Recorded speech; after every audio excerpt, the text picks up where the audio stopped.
Man, that's $1 million+ question. I tell you that. I think one of the reasons why I started a brokerage because I felt capped with the team. Right? If you're going to be attracting agents, you're going to be developing agents. If you're going to be creating an environment for these agents to succeed, might as well build an asset that eventually, whether it's 10 years down the road or 15 or 20 years down the road, you want to be able to sell, right? So you want to have some sort of exit strategy.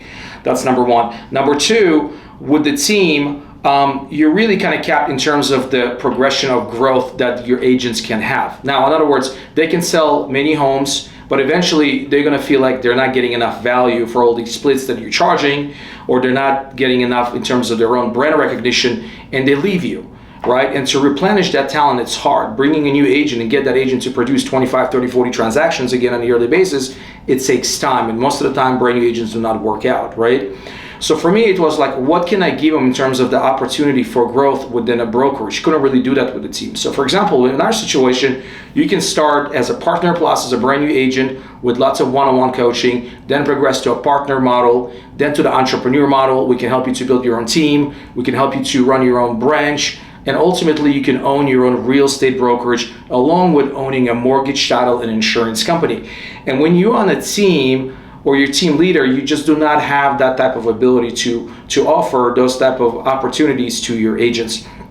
And then number three is honestly, and I kind of touched on it, is the fact that opportunity to own a mortgage company, opportunity to own a title company, opportunity to own an insurance company.